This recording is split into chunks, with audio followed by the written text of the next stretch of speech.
नमो तस् भगवतो अरहतो सम्मा संबुद्ध. वैशाख पौर्णिमेचा तो पवित्र दिवस होता आणि कपिलवस्तू राज्यामध्ये हर्षोल्लासाचं वातावरण होतं.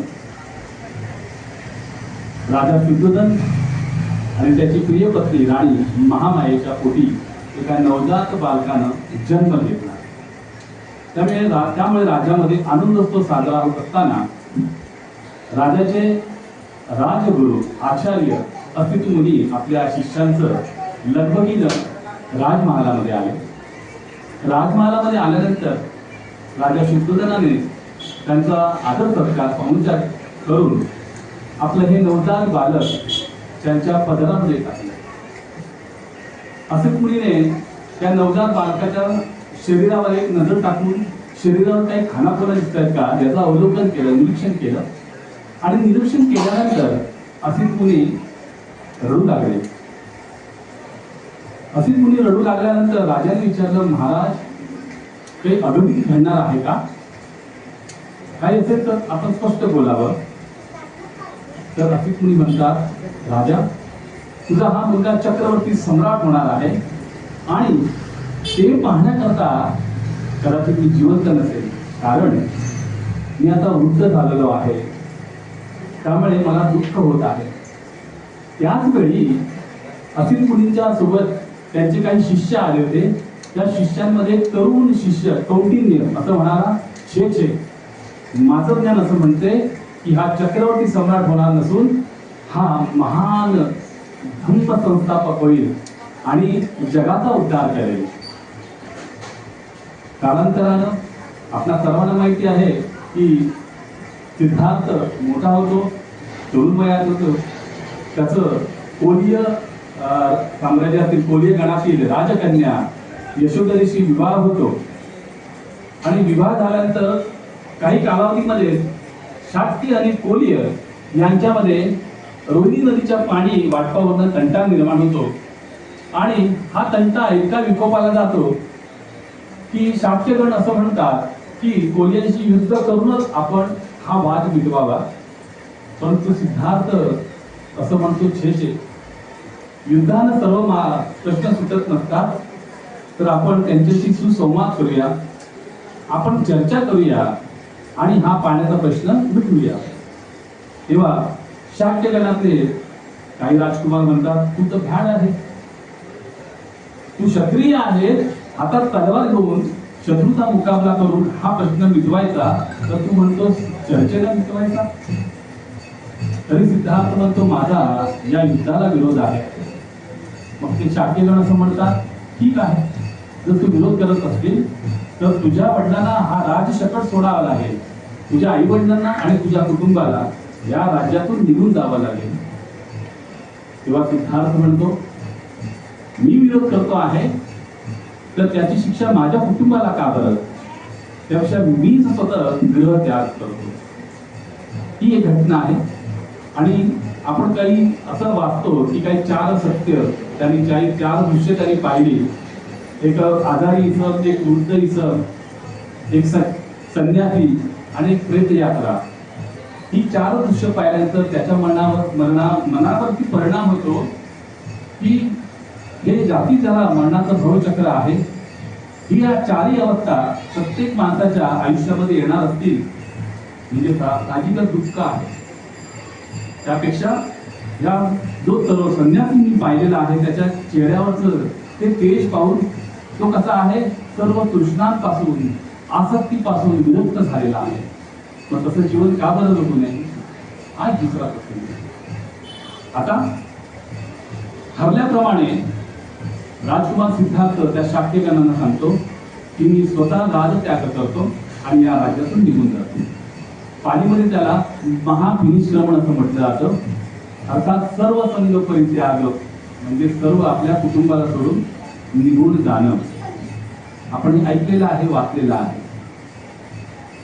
ठरल्याप्रमाणे एके दिवशी राजकुमार सिद्धार्थ आपली प्रिय पत्नी यशोधरा आणि ते छोटंसं बालक त्या दोघांना, त्या दाम्पत्यांना एक छोटंसं बालक असतं, त्याचं नाव राहुल असतं.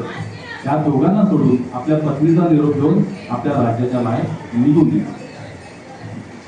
पुढे आल्यानंतर काय करावं, तर तो काय करतो, आपले केस छाटतो, शिवर परिधान करतो, आपले दाट दागिने उचलून आपला जो सारखी छंद त्याच्या ताब्यात घेतो आणि राज्याची वेस ओलांडून मगध दिशेच्या मगध प्रदेशामध्ये निघून जातो. तिथे गेल्यानंतर तो प्रथमतः आलार कालान हा एक आचार्य असतो, त्यांच्या आश्रमामध्ये जातो. तिथे योग साधना, ध्यान साधना याचं प्रशिक्षण घेतो. त्यानंतर कालांतरानं ती विद्या पूर्ण झाल्यावर तो उदक रामपुत्र यांच्या आश्रमामध्ये जातो आणि तिथून इतर काही साधना आहेत, तर्कशास्त्र वगैरे त्याचं ज्ञान मिळवतो. तरी पण सिद्धार्थाच्या मनाची शांतता होत नाही. मला अजून काहीतरी शोधायचं आहे, मला माझं इच्छित साध्य करायचंय, तर ते हे नव्हे असं म्हणून त्याही आश्रमातून निघून सिद्धार्थ उरुवेला नगरी, सध्याचं गया ठिकाण, या ठिकाणी एक डोंगर गुहा आहे. उरुवेला नदीच्या पलीकडच्या तटावरती एक मोठा डोंगर आहे, त्या डोंगरामध्ये गुहा आहे, त्या गुहेमध्ये येतो. आता कौंडिन्य जो असित मुळचा शिष्य असतो त्याला वार्ता समजते की राजपुत्र सिद्धार्थाने ग्रहत्याग केलेला आहे आणि मी म्हटल्याप्रमाणे मी जे भाकीत केलं होतं की तो महान धर्म संस्थापक होणार आहे, तर त्याला आता सुरुवात झालेली आहे. म्हणून तो काय करतो, कौंडिन्य त्याचे जे इतर सहकारी त्यावेळी जे शिष्य होते ते आता वयाप्रमाणे वृद्धत्वाने ते मरण पावलेले होते, म्हणून त्यांच्या मुलांना सांगतो, चला सुवर्ण संधी आहे, आयुष्याचं सोनं करायचं आहे, कारण सिद्धार्थ गौतम संन्यस्त झालेला आहे, तुम्ही चला, असं तो त्यांना सांगतो. तर त्याच्या या विनंतीप्रमाणे वप्प, भरतीय, अस्तजित आणि महानाग हे त्याच्या सहकार्यांचे पुत्र त्या कौंडिन्यासोबत सिद्धार्थ गौतम जिथे तपश्चर्या करत असतात त्या ठिकाणी येतात आणि त्यांना सामील होतात. आपण वाचलं असेल, ऐकलं असेल, ते असं ठरवतात की आज एक दिवस जेवायचं, मग एक सप्ताह जेवायचं, म्हणजे एक आठवड्याच्या कालावधीने जेवायचं, तोपर्यंत कडकडीत उपवास करायचा, मग 15 दिवसांनी भोजन करायचं, मग महिन्याने, मग 3 महिन्याने, मग 6 महिन्याने, वर्षाने, असं करत करत करत जवळजवळ 6 वर्ष निघून जातात. सिद्धार्थाचा पोट आणि पाय अस्थिपंजर होऊन जातं. बरोबर त्याच्याबरोबर जे 5 सहकारी असतात त्यांची तीच अवस्था असते. केस आणि दाढी अशी जमिनीला लोंबत असतात.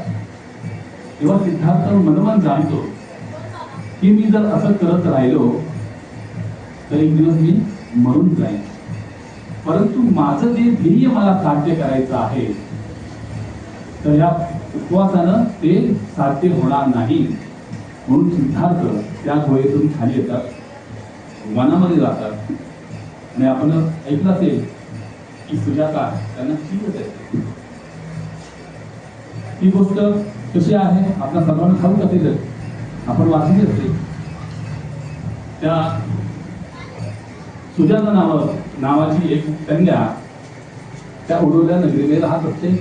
तिचे वडील धनाढ्य व्यापारी असतात आणि या सुजाताने एक नवस केलेला असतो आणि कर्म धर्म संयोगाने तो नवस पूर्ण होतो. तेव्हा ती आपल्या दासीला म्हणते, दासी वनामध्ये जा आणि वनदेवता आली का ते पाहून घे.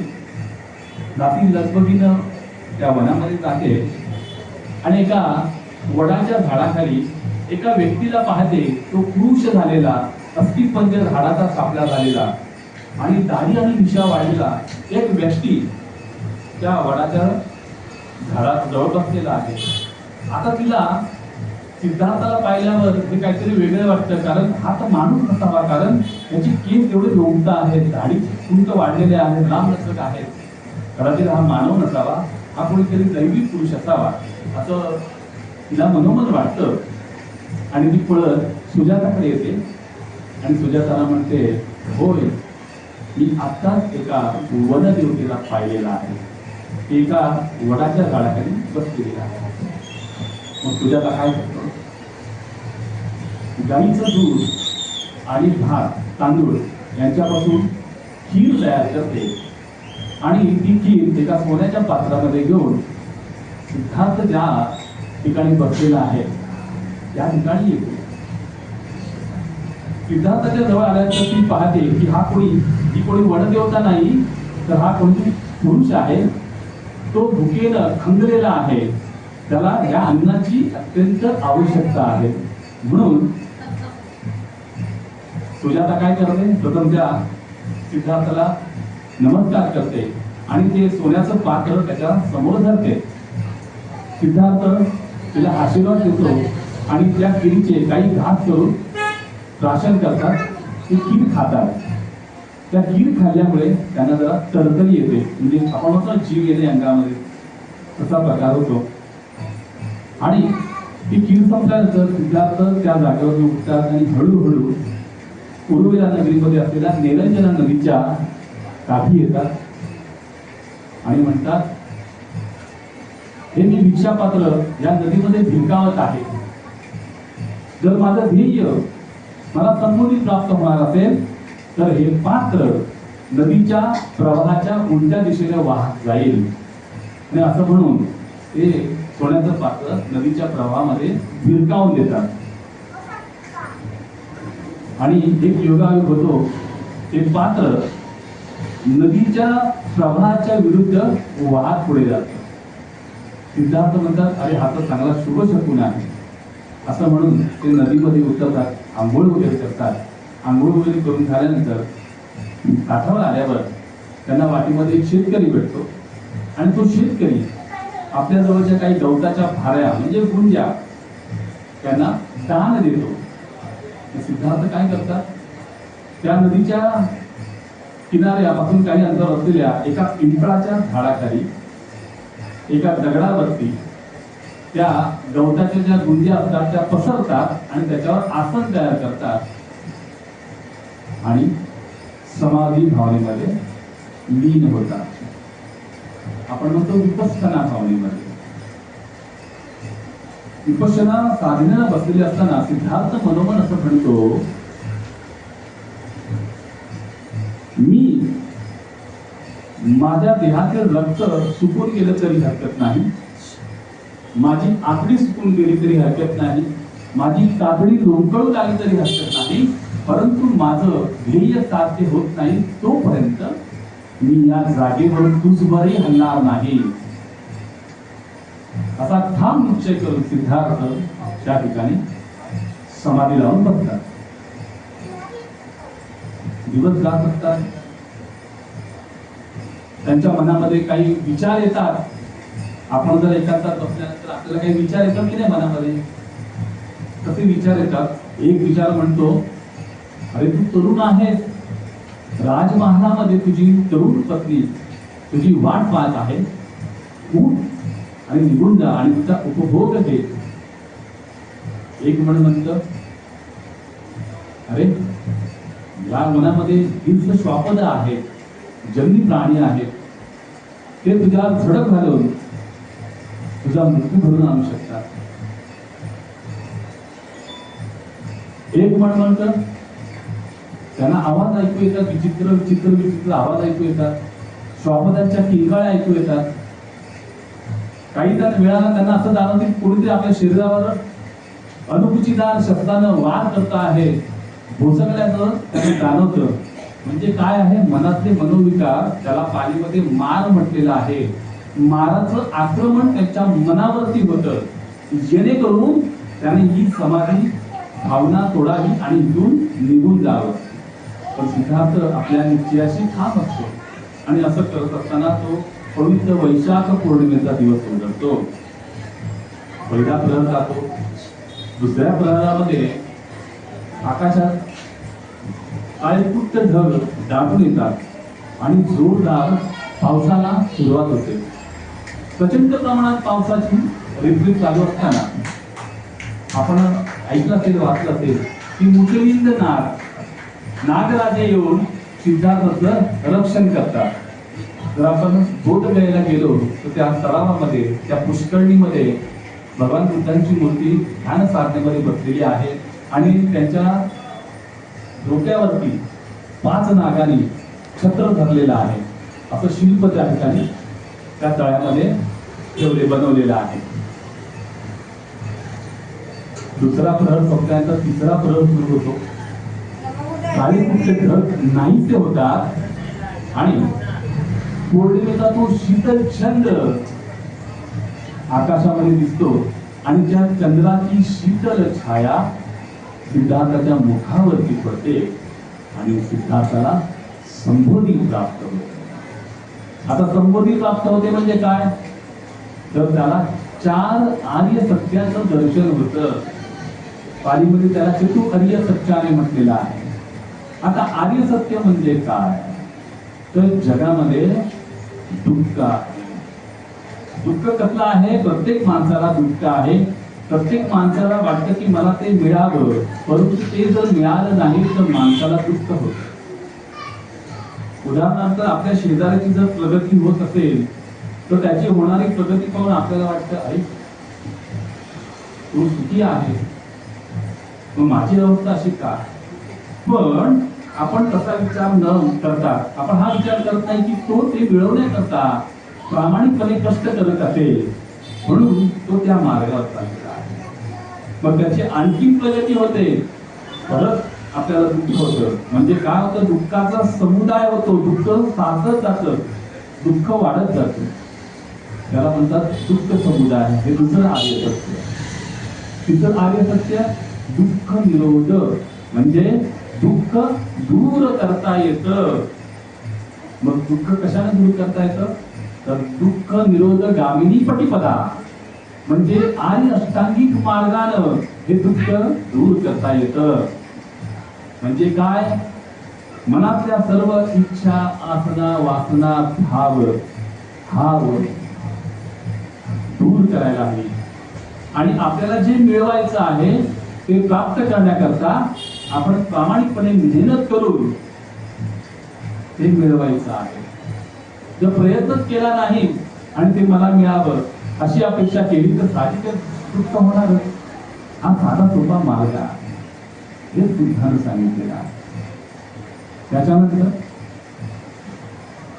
सम्यक संबोधीनंतर सिद्धार्थ भगवान बुद्ध होता. आणि बुद्ध झाल्यानंतर त्यांना असं जाणवतं की मला जे सम्यक संबोधी मला जे प्राप्त झालेले आहे हे स्वप्न तर नव्हे ना. म्हणून त्या बोधिवृक्षाच्या परिसरामध्ये ते 7 आठवडे वास्तव्य करतात. एक आठवडा त्या एका कोपऱ्यात जातात आणि तिथून त्या बोधिवृक्षाकडे एकटक नजरेने पाहत असतात, पापणे न हलवता पाहत असतात की मला जी संबोधी मिळालेली आहे ते सत्य आहे की हा भास आहे. असं करत असताना दुसऱ्या सप्ताहामध्ये ते एका ठिकाणी बसलेले असताना ओरिसाचे 2 व्यापारी तपस्वी आणि धनी मध्य प्रदेशात काही व्यापारानिमित्त जात असताना त्यांची नजर भगवान बुद्धांवर जाते. ती म्हणतात, अरे वा, कोण हा अलौकिक पुरुष आहे, त्याच्या मुखावरती किती प्रचंड तेज आहे. म्हणून ते जातात आणि भगवान बुद्धांना प्रणिपात करतात, म्हणजे नमस्कार करतात. भगवान बुद्ध त्यांना उपदेश देतात. उपदेश दिल्यानंतर हे 2 बंधू काय करतात, आपल्या जवळ असलेला वरी हे तांदळाचा प्रकार आहे आणि मध यापासून बनवलेला, पाणीमध्ये त्याला मधु लोलक असं म्हणतात, तो लाडू, वऱ्याचा लाडू भगवान बुद्धांना दान देतात. भगवान बुद्धांना दान मिळालेलं हे वऱ्याचा लाडू पहिल्यांदा.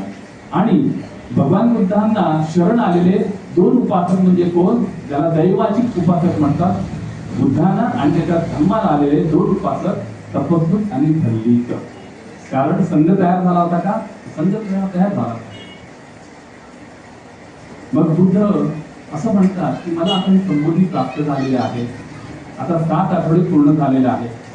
मला जे ज्ञान मिळालेलं आहे मी ते कोणाला बरं सांगावं. मग त्यांना आठवतं माझे 2 गुरु आहेत, आधार कालाम आणि बुद्ध कराम. आपण त्यांना ही शुभ वार्ता सांगावी. म्हणून ते इतकी न जाणतात की त्यांचं आता वास्तव्य कुठे असेल. तेव्हा त्यांना कळतं तरी कालांतरानं तर नुकतंच निधन झालेलं आहे. मग उदकराम पुत्र तर मागे त्यांचं निधन झालेलं आहे.